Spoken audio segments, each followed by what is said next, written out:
turn and greet one another.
Good morning. We gathered together this morning in our individual and collective journeys toward spiritual growth, social transformation, and environmental responsibility, and living out these values through worship, reflection, connection, and service. Some of us come with joy in our hearts. Others come with a deep well of sadness. Others with anxiety about the present or future. Many of us come with a mixture of all of those emotions. Still, we come together. After worship, all are invited to go downstairs to Metcalf Hall for coffee and conversation. While enjoying coffee hour, we also invite you to participate in a service project, assembling care kits for people experiencing homelessness at Mass and Cass in Boston. Reverend Heather will orient the participants. There is also a table with information about the UU Urban Ministry and another table where you can connect with Deb Walsh of our Social Action and Outreach Committee about next week's Soup Jar Project through Volunteer Ventures of Massachusetts. And last and very importantly, you can order Girl Scout cookies from the Wuss Girl Scout Cookie Cooperative. Yay. We now have a couple of special announcements, after which Reverend Heather will introduce our guest preacher.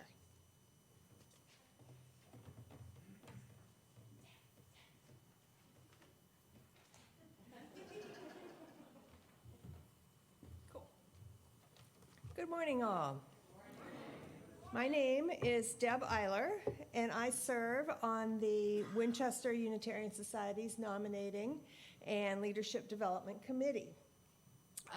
Frankly, it's a wee bit weird, me standing here encouraging you to consider joining one of the committees that support and sustain the work of this church community, being a reluctant joiner myself. But comfort zone be damned, I took the leap, and first with RE, back when parents actually volunteered to be classroom teachers, then on to a variety, including membership and now nominating. For me, serving on a committee gives me a sense of belonging, a chance to get to know folks a bit better and understand the inner workings of the church a little bit better. That's kind of cool. Plus being useful and being needed, working toward a common goal. I always feel I get much more than I give. So, without further ado, we have a little treat for all. One moment. So, sorry. It's not going any further.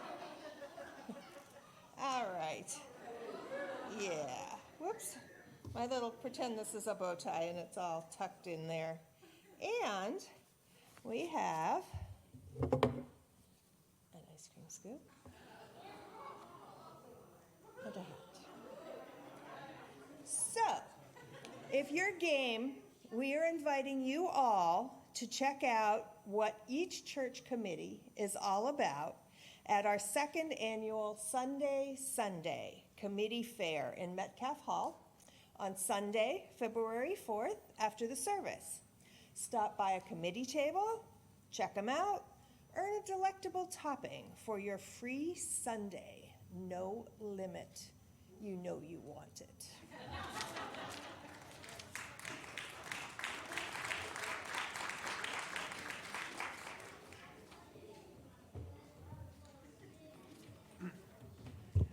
Good morning. Speaking of committees, the music committee and I would like to invite you to our concert this Friday, our annual Jazz in the Sanctuary concert.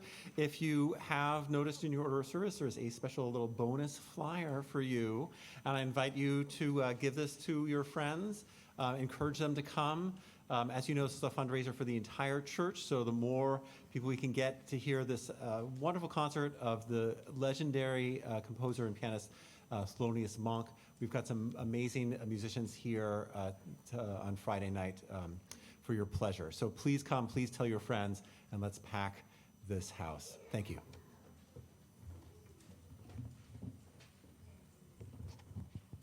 It is my joy to introduce today's worship leader, the Reverend Mary Margaret Earl. She has served as the executive director and senior minister at the Unitarian Universalist Urban Ministry for 9 years, an organization with which WUS has enjoyed a long-time partnership. In her ministry, Reverend Earl strengthens connections between Unitarian Universalists and the Roxbury neighborhood where the urban ministry operates. She has served on the leadership team of Moral Movement Massachusetts, the Roxbury Cultural Network, and currently serves on the search committee for the new Roxbury Community College president. Prior to her arrival at the UU Urban Ministry, she spent 10 years at the faith-based nonprofit in Rhode Island serving the homeless community. Today's message is an excellent way to lift up this month's theme of justice and equity. Let's give a warm welcome to Mary Margaret.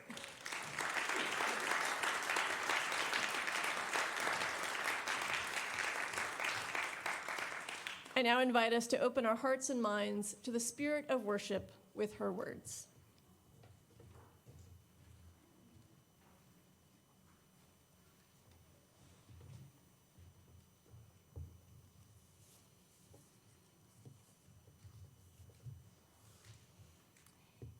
In the midst of winter, in the center of the season of deep cold, of unexpected snow, of changeable skies, we call on that which summons our perseverance. In the season of long nights of huddled birds and hibernating bear, in the season that tries us, we call on that which kindles hope and the fire within. The way is long. In this season of bone chill, of glistening waters, when the ice forms slowly, we call on that which keeps calling, keeps whistling through leafless tree branches that tells us the way is long, let us keep moving. The way is long, let us take another step. And now is the time for our chalice lighting.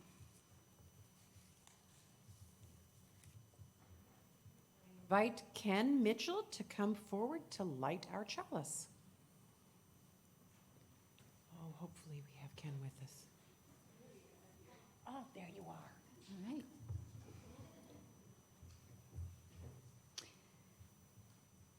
We light our chalice this morning, honoring the fire that burns even on the coldest days, warming our fingertips and our heart, and that keeps hope alive.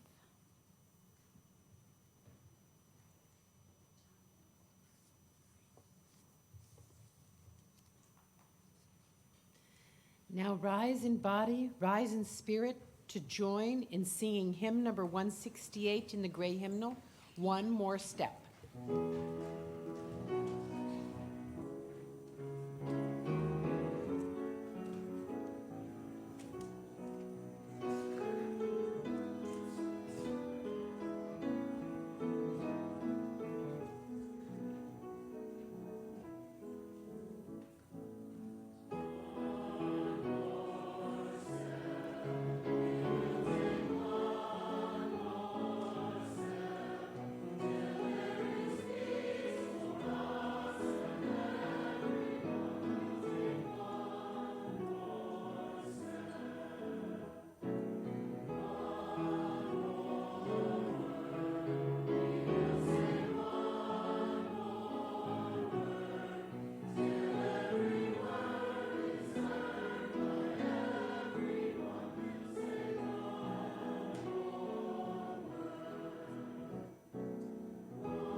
invite those who are young and young at heart to come forward for a story.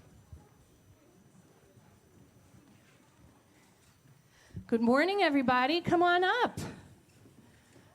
Good morning. So great to see all these lovely faces this morning. I have a story to read to you today. This is one of my favorite stories, and you're going to want to sit down in front, Olson, so you can see the pictures. All right, so this is a story called Owl Moon, and it has a lot to do with winter, kind of like what Reverend Mary Margaret was talking about earlier, and it also has a lot to do with taking steps. And really, ultimately, it has something to do with hope as well. So this is Owl Moon by Jane Yolen. It was late one winter night, long past my bedtime, when Pa and I went owling. There was no wind, the trees stood still as giant statues, and the moon was so bright the sky seemed to shine. Somewhere behind us, a train whistle blew, long and low, like a sad, sad song. I could hear it through the woolen cap Pa had pulled down over my ears. A farm dog answered the train, and then a second dog joined in. They sang out trains and dogs for a real long time.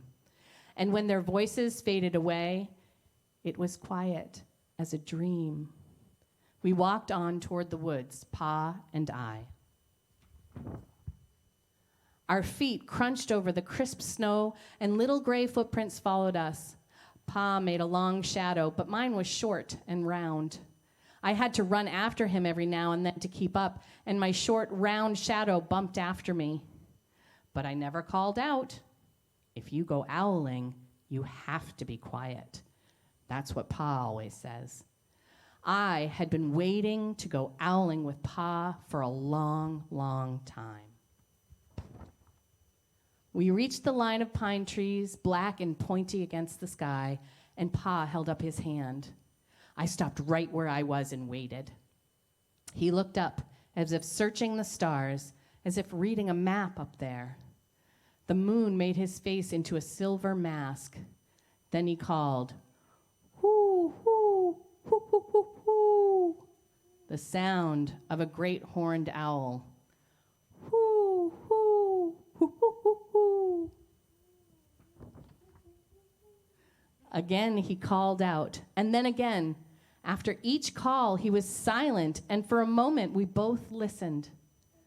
But there was no answer. Pa shrugged, and I shrugged. I was not disappointed.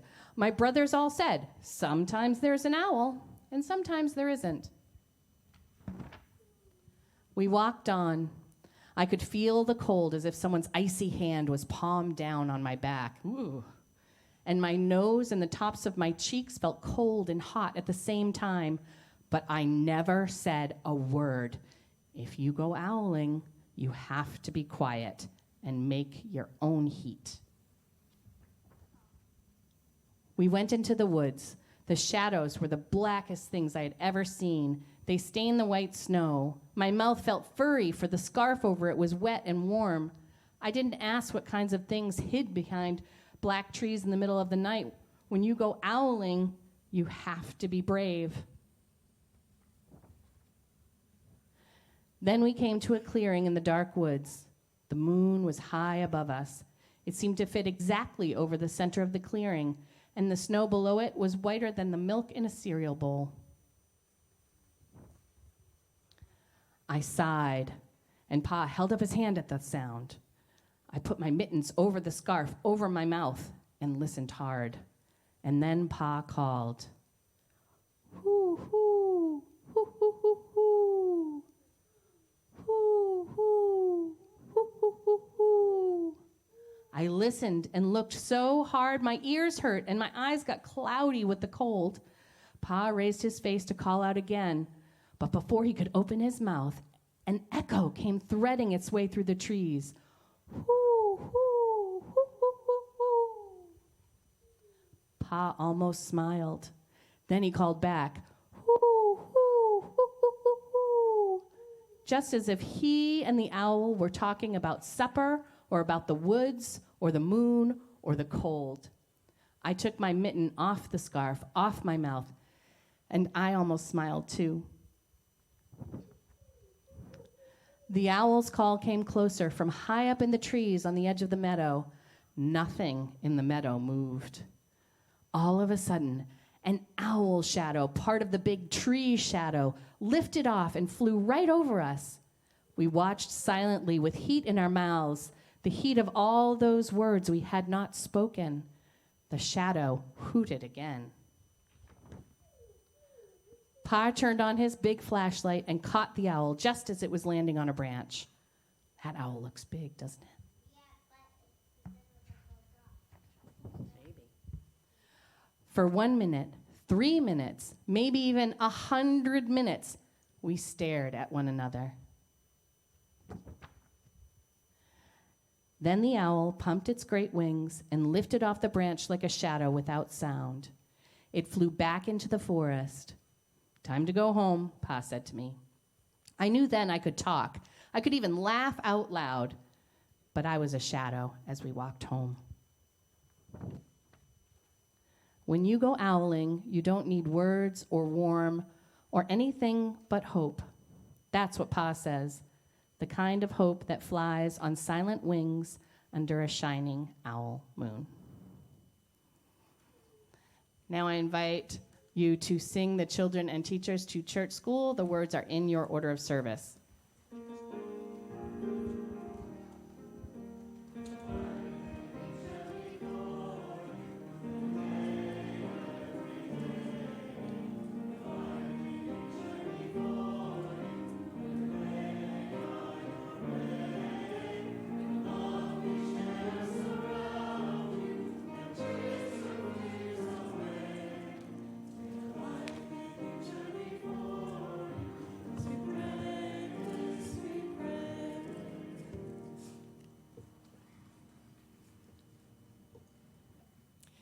We now come to the centering time in our service, settling in body and spirit, first through words, and then through ritual, kindling of the light, a time to light a candle of personal joy, sorrow, or concern here in the sanctuary, at the candle table, or at home.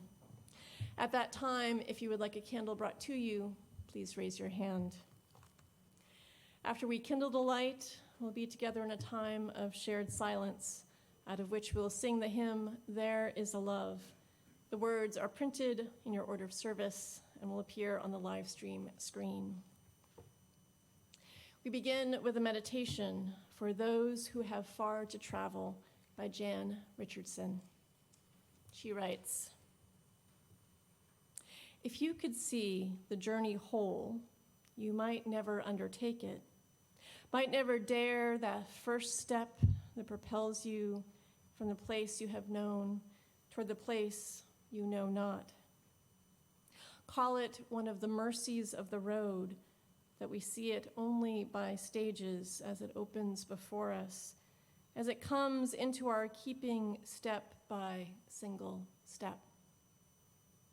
There is nothing for it but to go, and by our going, take the vows the pilgrim takes, to be faithful to the next step, to rely on more than the map, to heed the signposts of intuition and dream, to follow the star that only you will recognize, to keep an open eye for the wonders that attend the path, to press on beyond distractions, beyond fatigue, beyond what would tempt you from the way.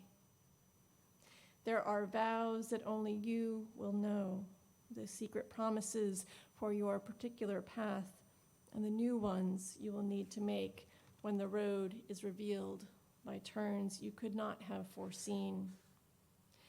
Keep them, break them, make them again. Each promise becomes part of the path. Each choice creates the road that will take you to the place where at last you will kneel to offer the gift most needed, the gift that only you can give, before turning to go home by another way. Let us now kindle the light.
I read from Wild by Cheryl Strayed.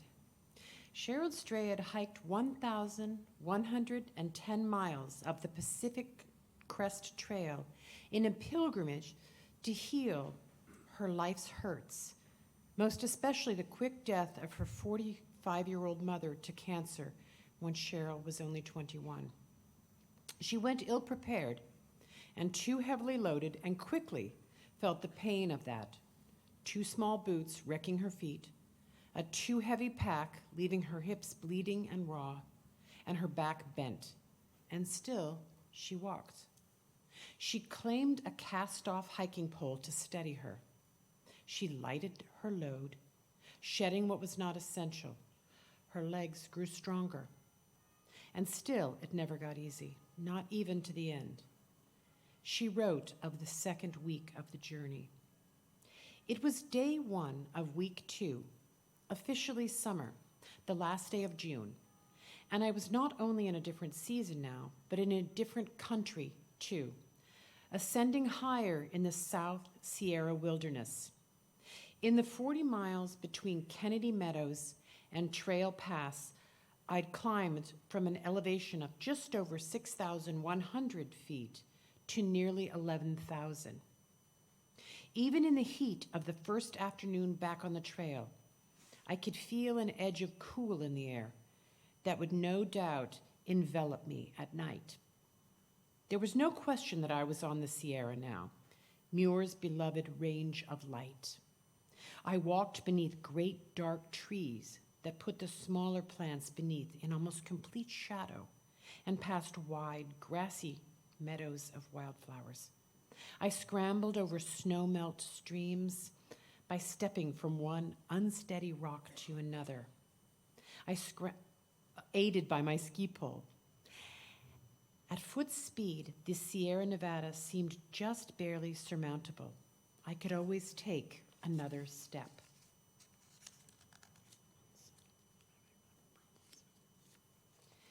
It was only when I rounded a bend and glimpsed the white peaks ahead that I doubted my abilities.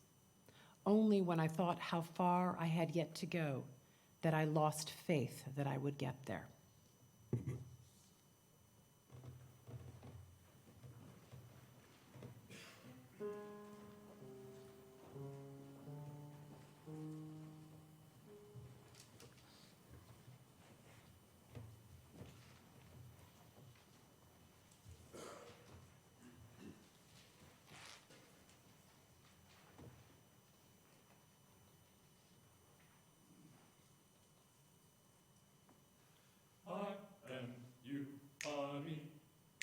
That's what I said, I am, you are me.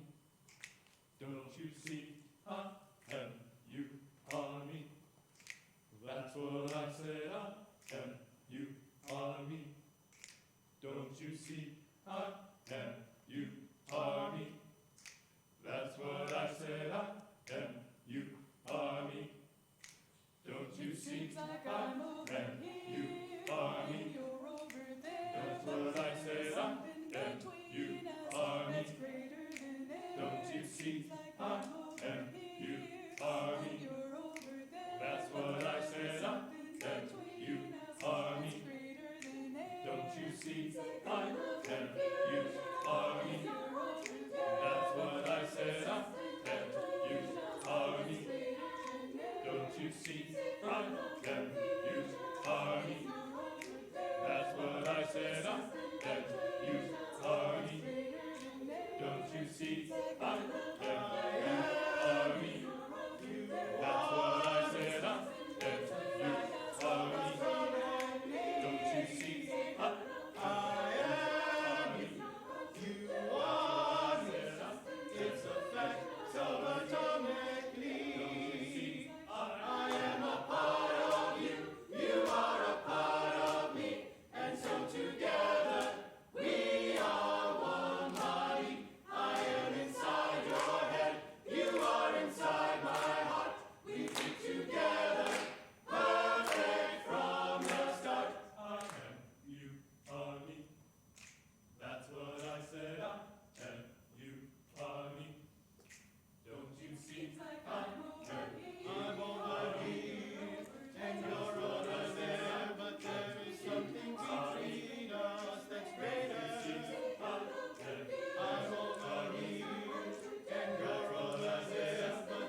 It is lovely to be back in Winchester again this year.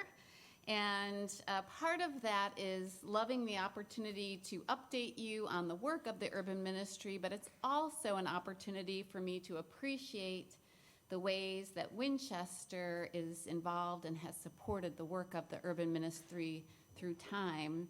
I'm grateful to my colleague, the Reverend Heather, for inviting me here today. Thank you. And to being willing to serve as one of 3 delegates to the urban ministry from Winchester. The other 2 are Patty Cameron and Gordy McIntosh, and I'm grateful for their efforts to weave us together more closely. Winchester has, through the years, given us many generous grants to support the work of the urban ministry. Thank you for that support. Winchester Friends have done things through the years like painting a section of the urban ministry for us as volunteers. John Kramer has volunteered to bring his jazz trio to perform at our Evening Under the Stars. For many years, Karen Erickson was a devoted urban ministry volunteer and engaged many friends in our work. It is good to be here to just appreciate and thank dear friends like Maggie Russell and fondly remember John Russell.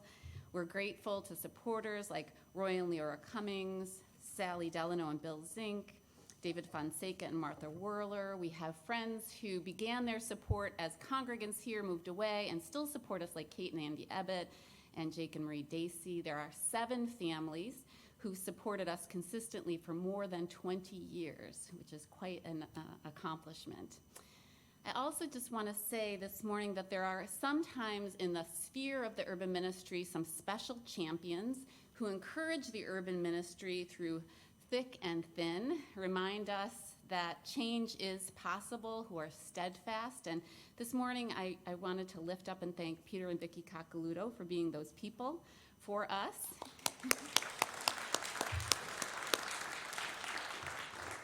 They have both at different times served on the board of the urban ministry, and they are the friends who are very close to us, who we call on for advice, to give us feedback on new programs, new efforts, and so I'm very grateful to be here to appreciate them after the service. I have a little thank you of a photo of the urban ministry, a flagship building for Church in Roxbury, to give to them in appreciation for all that they do for us, for which we are grateful.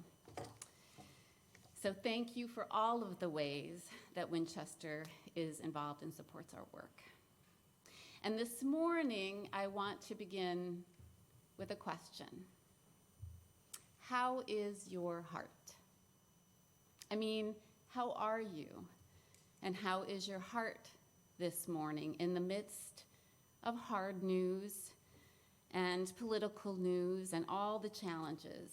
Climate change and an upcoming election and all of it. How is your heart? The heart that is called has always been called to respond to a world in need of love and justice. How are you and how is your heart? I lift these up as we deepen our worship together this morning, and I ask you to hold it with you. And I begin this morning with a trip this past summer when I passed through Auburn, New York, which is a stone's throw from my hometown in upstate. In the stunning quiet and shimmer of the Finger Lakes near Lake Cayuga's shores, I spotted a sign on Route 34 for the Harriet Tubman House. Intrigued, I stopped in. Of course I knew Harriet Tubman, called the Moses of her people, the woman who claimed her freedom from enslavement and led others through the dark by the light of the North Star to freedom too. I remembered her image in children's books, but not much else, and certainly not that she had once lived so near my childhood places. Harriet, born Araminta Ross, on the eastern shore of the slave state of Maryland, had deep ties in Boston. She visited this region many times, building a network of support and friendship that sustained her efforts to lead others to freedom. And she retired to Auburn on land from her friend William Seward who was Lincoln's Secretary of State and an Auburn son. The AME Zion Church bought her home and is restoring it as a landmark. And the day I visited, an AME pastor led a tour of the property, sharing the contours of Tubman's life 110 years after she had died there. A half hours of stories inspired me to learn more, and so I read 2 biographies and Googled details endlessly. The details of her life made the madness of enslavement more vivid and real. Stories of how she was rented out as a 5-year-old child to tend to a white newborn on another plantation and was beaten if the baby awakened and cried in the night. How she, as a small child, sneaked a sugar cube and had to hide in a pig pen for days to avoid the violence awaiting her as punishment. Of the brain injury she suffered when an enslaver hurled a metal weight and struck her, some have theorized that the vision she had of God calling her to her daring work resulted from that injury. And how Harriet, as she renamed herself, rose out of this insane system and claimed her freedom, left her family, a beloved husband, all she knew to arrive in Philadelphia. She walked a long way to the city of freedom.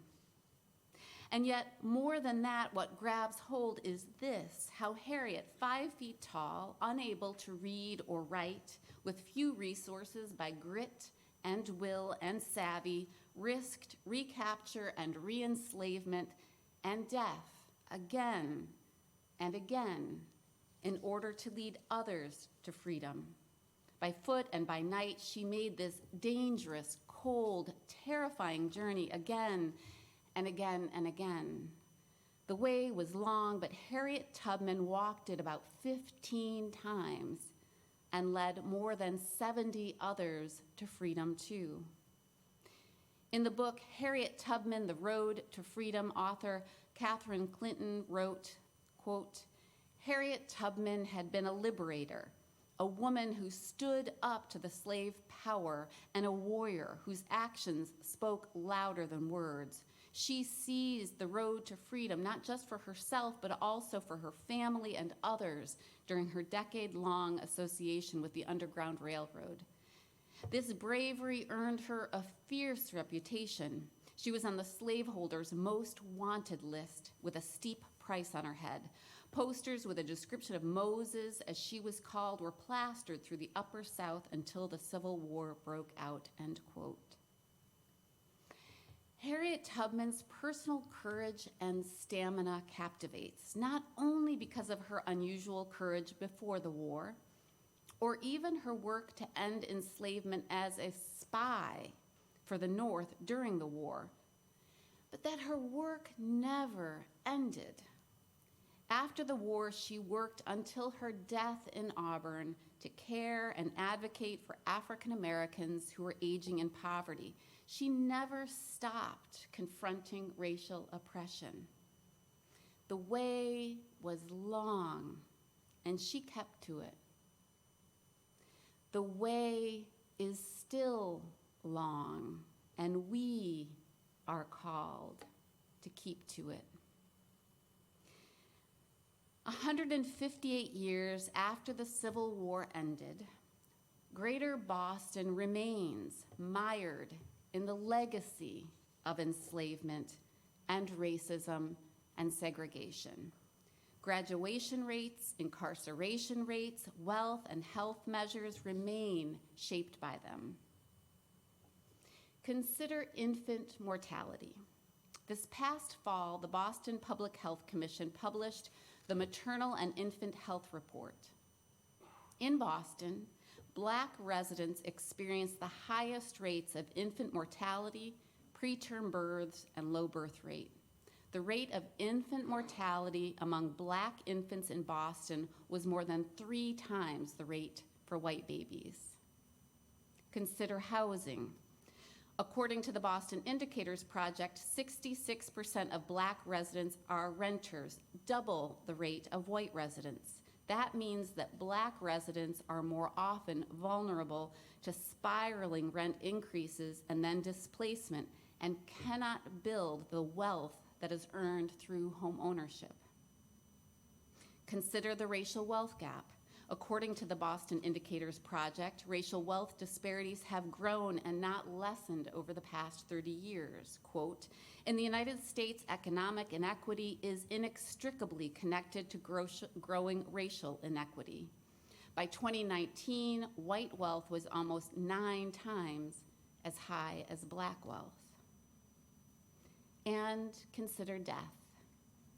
The mortality gap remains a stark reminder of racism, with a 23-year difference in life expectancy between Roxbury residents at 68 years and those in Whiteback Bay, 1 mile away, at 91 years.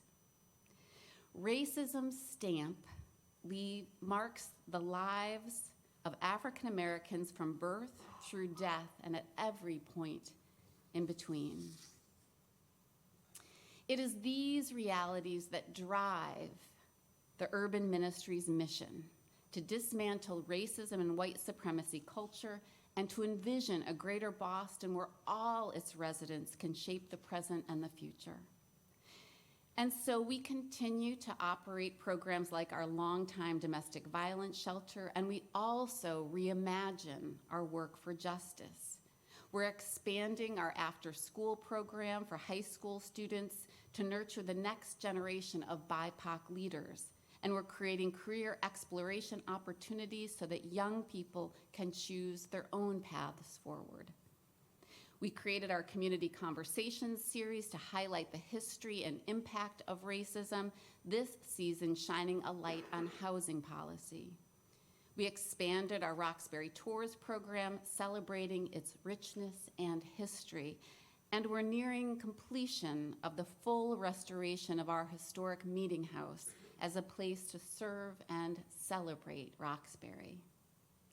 UUs from our 46-member congregations, like Winchester, have helped us in every single one of these changes, and I am proud of what we have accomplished together. And there's so much work to do.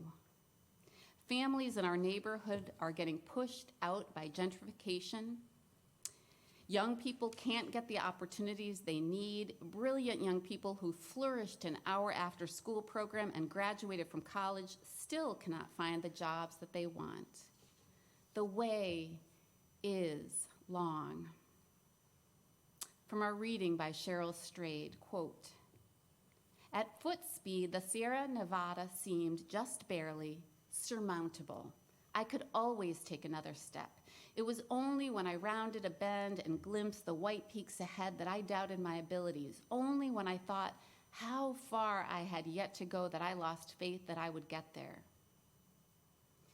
What we need is to take another step, and another, and another. In our work at the UU Urban Ministry and in the work that we all do for justice individually and collectively, we need to take another step. We need to keep walking forward even when it's daunting and steep and hard. And so I return to the question from the beginning.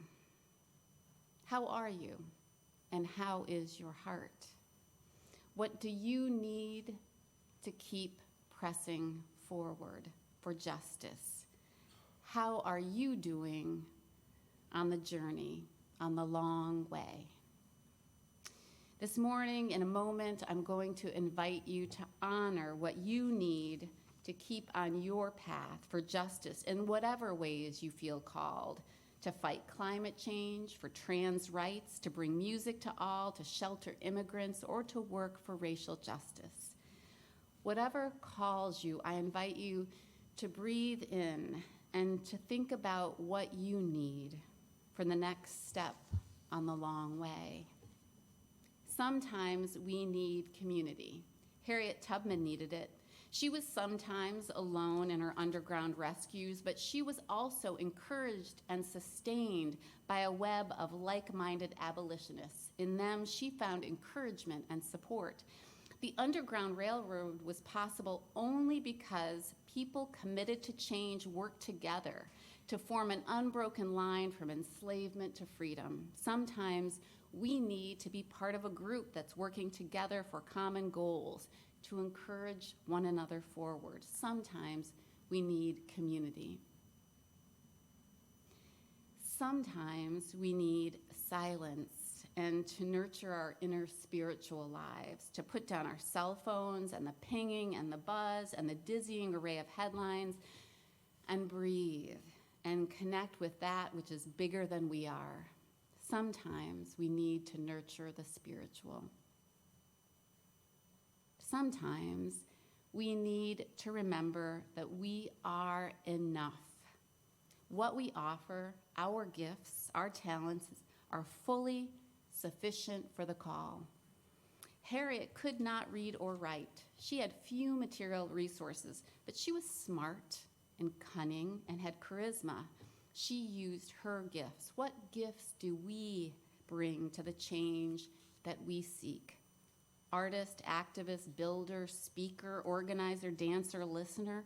Sometimes we need to remember that we are enough. And so this morning, I'm going to invite you into a communion for the activist heart. I'm going to invite our 3 delegates forward and our assistants, and I'm going to tell you a little bit more about how we're going to share in a communion.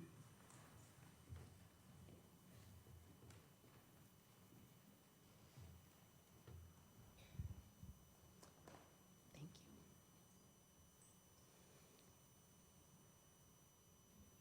Sometimes we need community, and science tells us that trees actually communicate beneath the surface of the soil.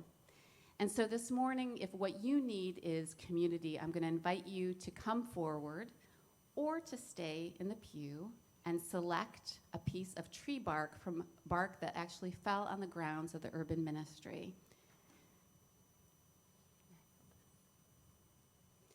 Sometimes we need to have quiet and nurture our spiritual lives. And if that's what you need, I'm going to invite you to take a candle to nurture the spiritual.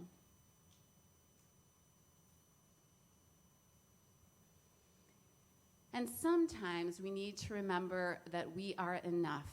And if that's what you need to remember for your journey, I'm going to invite you to take a stone to remain grounded in the knowledge that you are enough. So you are going to be invited to either come forward and select what you need for your journey, or to remain where you are, to raise your hand. And I believe we have someone who's going to bring these options to you in the pew. Come, whoever you are. Please take what you need as a communion for the activist heart.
We must keep going even when it's muddy and steep and rock-strewn and when we're tired.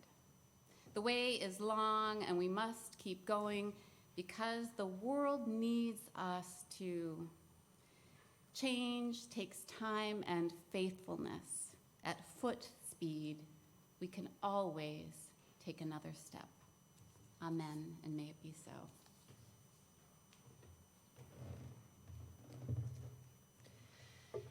Now comes the time in our service when we make an offering to support this self-supporting church and its many ministries. This is an important time to support this important community. In so many ways, we are rebuilding back our community after a very difficult pandemic period.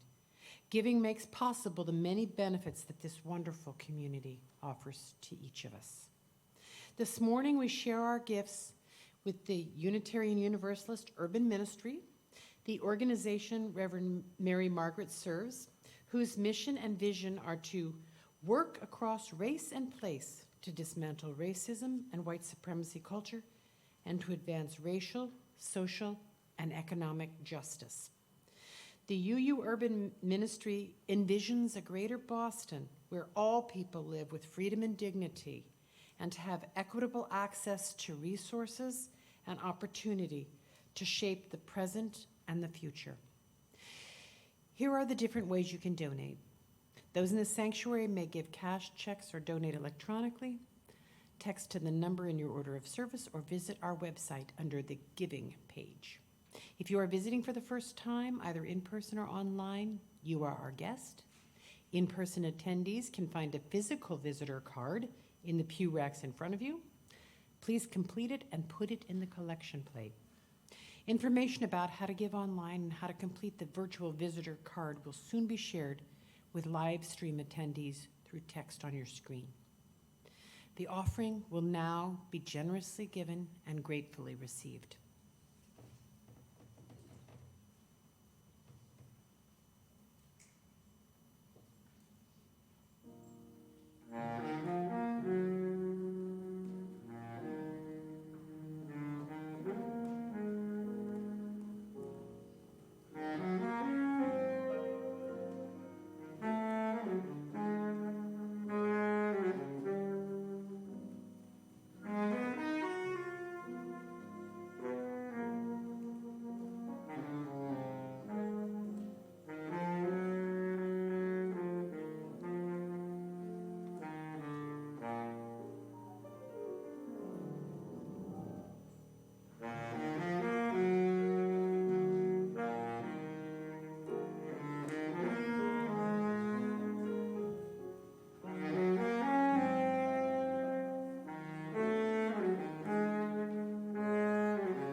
Those who wish to do so are invited to join in the unison affirmation.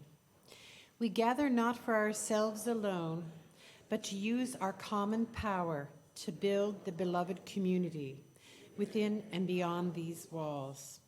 We create and reaffirm this covenant this day to make justice flourish, to practice compassion amidst difference, and to embody transformative love. Rise in body, rise in spirit to join in singing our closing hymn, My Life Flows On.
Have gifts to bring to this world, and remembering that the world offers you gifts to sustain you as you go. Go out in peace and hope.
please join me in reciting the words printed in your order of service for extinguishing the chalice.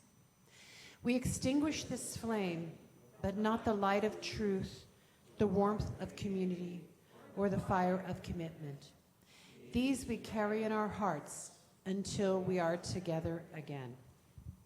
This service has ended, but our life of service continues. Please join us in Metcalf Hall. Thank you.